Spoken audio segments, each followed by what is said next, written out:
எல்லாருக்கும் வணக்கம். இன்றைக்கி நம்ம என்ன உங்களுக்கு ஒரு கிளாஸ் ஒன்று சொல்ல போகிறோம் அங்கிள், ஓகேவா? அதை அதேமாரி ஃபாலோ பண்ணணும்.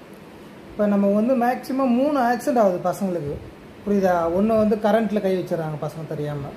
ரெண்டாவது வந்து தண்ணியில் வந்து எங்கன்னா போயிட்டு ஸ்விம்மிங் பூல்லையோ அல்லது வந்து வீட்டில் டேங்க்கில் குளத்தில் ஏரியில் அதுமாரி உள்ளே போயிட்டு முழுகிட்டு இறந்துடுறாங்க, ஓகேவா? 3வது ரோட்டில் ஆக்சிடென்ட்.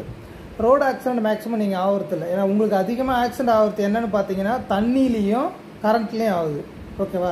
ஸோ நம்ம இன்றைக்கி என்ன பார்க்கலான்னு பார்த்தீங்கன்னா நம்ம வந்து இது பார்க்கலாம், கரண்ட் ஆக்சிடென்ட்டு அப்படின்னா என்ன அப்படின்னா, வீட்டில் வந்து இப்போ நம்ம வந்து அம்மா வந்து சார்ஜ் போட சொல்கிறாங்க, நம்ம வந்து ஃபோன் சார்ஜ் அதுமாரி போடும்போது நீங்கள் கை வச்சுருவாங்க, புரியுதுங்களா?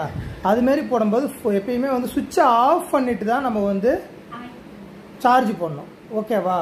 அதேமாரி இன்னொரு விஷயம் என்ன, நம்ம மெயினான விஷயம், வீட்டில் அம்மாவுக்கோ அப்பாவுக்கோ ஷாக் அடிக்குதுன்னா நீங்கள் உடனே வெளியே வந்து கத்தணும். இதுமாரி ஷாக் அடிக்குது, நீங்கள் அவங்கள போய் காபந்து பண்ண போகிற, நீங்கள் போயிட்டு அங்கே போய் அவங்க மேலே கை வைக்கக்கூடாது, புரியுதா? கிளியரா? ஆமாம், அது வந்து அப்படி செகண்ட் வந்து மெயின் உங்களால் ஆஃப் பண்ண முடியாது, ஏன்னா நீங்கள் வந்து சின்ன பசங்களாக இருக்கீங்க. சப்போஸ் ஆனால் சில இடங்களை பார்த்தீங்கன்னா நமக்கு ஆல்ரெடி என்னன்னு பார்த்தீங்கன்னா, இப்போ இங்கே பாருங்கள், இங்கே ஆல்ரெடி பிரேக்கர் இருக்குது, இது உள்ள ஓப்பன் பண்ணிங்கன்னா உள்ள பிரேக்கர் இருக்கும். ஸோ இந்த மாதிரி வீடுகள் நீங்கள் என்ன டப்புன்னு ஓப்பன் பண்ணி மெயினில் இருக்க எல்லா பிரேக்கரையுமே நீங்கள் வந்து ஆஃப் பண்ணலாம், ஓகேவா? நீங்கள் அதுமாரி ஆஃப் பண்ணிங்கன்னா அவங்கள சேவ் பண்ணலாம். அதை விட்டு ஐயோ நம்ம அம்மா ஷாக் அடிக்குதே நான் போய் காப்பது பண்ணி நீங்கள் மேலே கை வச்சிங்கன்னா ஷாக் அடிச்சிடும்.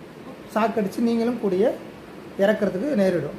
அப்பா உங்கள் தம்பி ஐயோ தம்பி போயிட்டு ஐயோ அக்கா, நீங்கள் யாரும் எப்போ கை வைக்கவே கூடாது. நீங்கள் கரண்ட் ஷாக் பொறுத்தல. ஆமாம், உடனே நீங்கள் வெளியே வந்து கத்தி யாரையாவது கூப்பிட்டுட்டு உள்ளே போகணும், புரியுதா? ஆமாம், ரோட்டில் இல்லை எதிரி வீடு பக்கத்து வீட்டில் எதுவுமே அம்மா கரண்ட் ஷாக்கை டப்புன்னு கூப்பிடணுமே தோறி நீங்கள் போய் அம்மா மேலே கை வைக்கக்கூடாது, அப்பா மேலே கை வைக்கக்கூடாது, புரியுதா? கிளியரா? நீங்களும் கை வச்சிங்கன்னா அம்மா அப்பா எல்லாருமே இறந்துருவீங்க, புரியுதா? உடனே வெளியே வந்து கத்தி நம்ம கூப்பிட்டு போகணும், புரியுதா?